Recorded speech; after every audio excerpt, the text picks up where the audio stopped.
इस समय आरएसएस ने जो जाट हैं या गुर्जर हैं और तमाम जो ओबीसी की कम्युनिटी है, इनको बरगला रखा है कि आप पहले हिंदू हैं, उसके बाद आपकी कोई जाति है। उनको हिंदू बना रखा है, और हिंदू क्या है, हिंदुत्व क्या है, हिंदुइज्म क्या है, ये बताने में वो लोग असमर्थ हैं। हिंदू कोई धर्म नहीं है। हिंदू जो हमारा जो मुख्य धर्म है वो सनातन धर्म है। हिंदू एक जीने की कला है। हिंदू रीति रिवाज एक जीवन जीने की कला है। और हमारा जो धर्म है वो इतना उदार धर्म है कि हमारे धर्म में बहुत ज़्यादा फ्लेक्सिबिलिटी है, ठीक है। और इसी फ्लेक्सिबिलिटी का और इसी उदारता का इस समय आरएसएस ने फ़ायदा उठाया और पहले अंग्रेज़ों ने फ़ायदा उठाया था। और मैं सबसे उत्तम मानता हूँ कि जाति जनगणना देश में बहुत जरूरी है। पहले आदमी ने आत्मदाह किया था वो एक पिछड़ी जाति के थे, गोस्वामी जी। दरअसल था क्या कि आरएसएस ने लोगों के बीच में भ्रांति फैला दी कि अगर आपको आरक्षण मिलेगा तो जो आपके मौलिक अधिकार हैं उनसे आप वंचित हो जाओगे।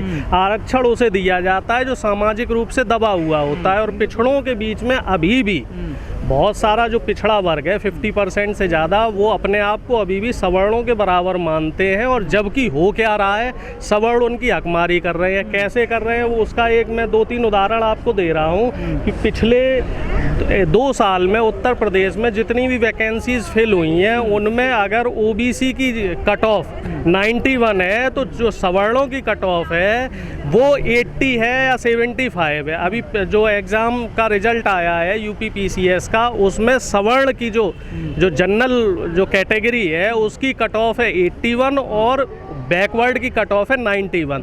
तो ये किस वजह से है? ये हमारे अंदर जो पिछड़ी वर्ग की जातियां हैं इनके अंदर जागरूकता के अभाव में है। सवर्ण क्या कर रहे हैं, खासतौर से आरएसएस के जो मनुवादी विचारधारा के लोग हैं, ये लोग ये कह रहे हैं कि कुर्मी और यादव बाकी जो पिछड़ी जातियां हैं उनकी हकमारी कर रहे हैं। अब उनको कोई समझाने वाला हो कि हम उनकी हकमारी कैसे कर सकते हैं। भाई जो 27% आरक्षण हमें मिला है उस आरक्षण में ही तो वो सीटें जानी चाहिए, वो मतलब जो है। और उसके ऊपर जो पहले क्या होता था, जब 2014 से पहले का सिस्टम ये था कि अगर मान लीजिए किसी कैंडिडेट के एग्ज़ाम दिया है कोई और उसके मार्क्स कट ऑफ अगर 90 है, जनरल की कट ऑफ, और उसके मार्क्स अगर 90 से ऊपर हैं तो वो ओपन कैटेगरी में आ जाया करता था। और ओपन कैटेगरी से हमेशा जो कट ऑफ है पिछड़े वर्ग की वो नीचे रहती थी और उससे नीचे रहती थी यूजुअली उसकी जो SC ST की कट ऑफ है वो और नीचे रहा करती थी। लेकिन अब क्या कर दिया है, अब जिस कैटेगरी में आप अप्लाई करेंगे, अगर आपने पिछड़ी जाति में अप्लाई किया है तो आपकी जो मेरिट बनेगी वो पिछड़ी जाति की ही बनेगी, चाहे कट ऑफ आपकी अनारक्षित वर्ग से ऊपर हो जाए। अगर आपने SC ST कैटेगरी में अप्लाई किया है तो जो आपकी कट ऑफ है वो SC ST वर्ग की ही बनेगी।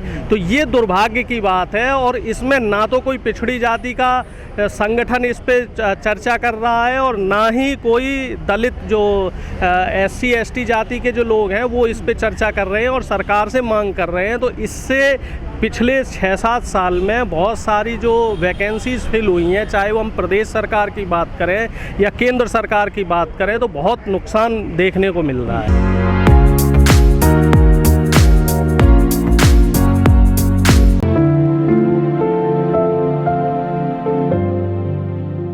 भाई हमारे लिए सौभाग्य की बात है कि बीपी मंडल साहब जैसे एक महामानव, कहना चाहिए महामानव, ने अवतरण लिया। जिस तरीके से डॉक्टर भीमराव अंबेडकर जी ने संविधान की रचना की और दलितों और शोषितों के अधिकारों के लिए मांग की, तो उसी तरीके से लगभग उतना ही रोल जो है वो मंडल साहब का रहा है। लेकिन दुर्भाग्य ये रहा है कि मंडल साहब की जो आयोग की जो रिपोर्ट थी वो सारी रिपोर्ट अब तक लागू नहीं की गई हैं। बहुत सारी जो उनकी रिपोर्ट है, सिर्फ 2 रिपोर्ट लागू की गई हैं, बाकी रिपोर्ट अभी भी सरकार ने ठंडे बस्ते में डाल रखी हैं। और कहीं ना कहीं पिछड़े वर्ग की जो जातियां हैं उनमें जागरूकता का अभाव है। जो मंडल आयोग की जो सिफारिशें हैं वो अभी तक लागू नहीं हो पाई हैं। तो मुझे ऐसा लगता है कि एक जागरूकता अभियान चलाने की ज़रूरत है, जिससे कि पिछड़ों के बीच में जो इनके मौलिक अधिकार हैं, जो आरक्षण हैं, इनको लेके चेतना जागे और ये लोग अपने अधिकारों के लिए मांग करें और अधिकारों के लिए लड़ाई लड़ें। सबसे पहले तो मैं उन लोगों को बधाई देना चाहूँगा जो कई दिनों से पद यात्रा करके आज भी डॉक्टर बीपी मंडल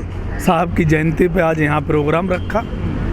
और मुझे लगता है कि अब देश जाग रहा है। जो लोग बीपी मंडल साहब का ठीक से लाभ भी नहीं ले पाए, और वो लोग जो हिंदू बनने का अपने आप को सपना देख रहे हैं या हिंदू बनने की कोशिश कर रहे हैं, और सिर्फ एक जाति एक दो जातियां उनको किसी न किसी तरीके से यूज करके, जैसे अभी आपने कहा था कि जब मंडल कमीशन लागू हो रहा था तो ओबीसी के ही लोग अपने आप में विरोध कर रहे थे और आग लगा के कुछ लोग मरे भी थे। तो ये हमारी जातियों को ज्ञान की कमी है, और मुझे लगता है कि बीपी मंडल साहब को पढ़ना चाहिए लोगों को और ज्ञान प्राप्त करना चाहिए, और जो युवा जनरेशन जो इसमें पदयात्रा कर रही है उसका साथ देना चाहिए। और मुझे लगता है कि जो बीपी मंडल साहब की अभी रिपोर्टें जो लागू नहीं हो रही हैं या अभी जो कमी है उनको उनके लिए संघर्ष करना चाहिए। नहीं, हिंदू हैं लेकिन हम वो हिंदू नहीं है ना, हम सनातनी हिंदू हैं। लेकिन जो एक रोजगार जिन्होंने हिंदू बना दिया, रोजगार के नाम पे अपने आप को हिंदू डेवलप कर लिया है, वो हिंदू हमें नहीं बनना है। हमें सनातनी रहना है, हमें हमारा धर्म जो है सनातनी है, हम उस टाइप के रहना चाहते हैं। जो हिंदू के नाम से रोजगार लोग कर रहे हैं उनका साथ नहीं देना चाहिए, उनसे बच के रहना चाहिए। वो लोग हमारे साथ धोखा करते हैं, अन्याय करते हैं, हमारा शोषण करते हैं, और समय आने पे हमें हिंदू का तबका देके और हमें अपने साथ ले लेते हैं, वोट लूट लेते हैं, उसके बाद हमारा शोषण करते हैं। बीपी मंडल साहब को पढ़ना चाहिए। सही तो पता ही नहीं है लोगों को कि ये जो मंडल कमीशन की रिपोर्ट आई थी ये किन जातियों को फायदा लाभ पहुंचाती है, ओबीसी में कौन लोग आते हैं, उनको बहकाया जाता है। जब मंडल कमीशन की रिपोर्ट लागू हो रही थी तो बता रहा ना, लोग जले थे ना, मरे थे ना, उनको ही आगे कर दिया था ना। तो इसीलिए हमारे लोगों को अभी आंखों पे पर्दा पड़ा हुआ है, उनको बहकाया जाता है। बहकने की ज़रूरत नहीं है। मुझे लगता है बीपी मंडल साहब को पढ़ना चाहिए, लोगों को समझना चाहिए, और जो हमारे युवा जनरेशन पदयात्रा कर रही है, बीपी मंडल के साहब के लोगों को जगाना चाह रही है, उनको जागना चाहिए। और मुझे लगता है कि बाबा साहब के अन्यायी और बीपी मंडल साहब के अन्यायी एक साथ आ जाने चाहिए, और जब भी ये दोनों एक ही विचारधारा के और एक ही लोगों की लड़ाई लड़ने वाले लोग हैं, इनको आगे अभी बहुत कुछ करना पड़ेगा और अभी संघर्ष जारी रहेगा, तभी मुझे लगता है ये लोग जागेंगे, वरना सो रहे हैं। भाई देखिए, कावड़ भरना या मंदिर में जाना, मस्जिद में जाना, ये धार्मिक आस्था का विषय है, लेकिन ऐसा नहीं होना चाहिए कि आप सिर्फ कावड़ भरने पे ही रहें, अपने मौलिक अधिकारों को ना समझें। हमारे युवाओं को संविधान को पढ़ना चाहिए, मंडल साहब को पढ़ना चाहिए, डॉक्टर भीमराव अंबेडकर को पढ़ना चाहिए और डॉक्टर राम मनोहर लोहिया के संविधान को पढ़ना चाहिए। एक समय था, आज से 5-6 साल पहले, हरियाणा में जाटों ने आरक्षण के लिए प्रोटेस्ट किया और उसमें काफ़ी जाट जो थे, जाट समुदाय को जेल में भी डाला गया, काफ़ी संपत्ति का भी नुकसान हुआ। और 10 साल पहले की बात है, राजस्थान में गुर्जर समुदाय ने जो है प्रोटेस्ट किया था एसटी वर्ग में आने के लिए।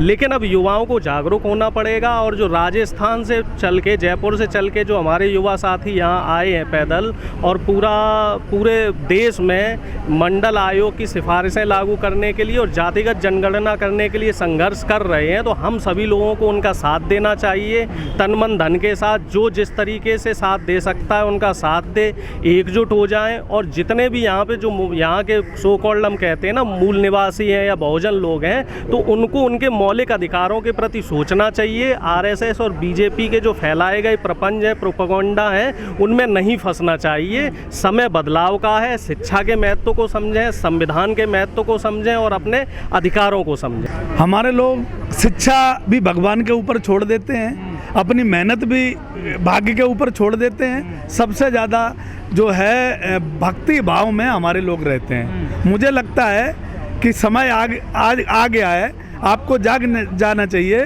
मंदिर में रहने वाले लोग भी आज शिक्षा पे ध्यान दे रहे हैं, और जब शिक्षा अगर नहीं होगी तो मंदिर भी नहीं होगा, क्योंकि मंदिर में भी आपको तंत्र मंत्र पढ़ने पड़ेंगे। तो मुझे लगता है कि अब आपको जाग जाना चाहिए। सिर्फ मंदिर ही से काम नहीं चलेगा, आपको शिक्षा और बीपी मंडल साहब को पढ़ना पड़ेगा, बाबा साहब को पढ़ना पड़ेगा, संविधान को पढ़ना पड़ेगा और अपना हक मांगने का एक यही तरीका है। और मुझे लगता है कि उत्तर प्रदेश के मुख्यमंत्री, पूर्व मुख्यमंत्री अखिलेश यादव जी ने जो वादा किया है कि जातीय जनगणना उत्तर प्रदेश में अगर सपा की सरकार बनी तो जरूर होगी, और मुझे विश्वास है कि केंद्र सरकार भी मानेगी अपने स्तर पर और जातीय जनगणना कराएगी, क्योंकि ओबीसी लोगों के लिए ये बहुत ज़रूरी है और जितनी भी कास्टें हैं सबको ज़रूरी है, सबको अपना वजूद पता चलेगा और जाति जनगणना जितना जिसका जनसंख्या उसको उतना अधिकार, उतना उसको लाभ मिलना चाहिए।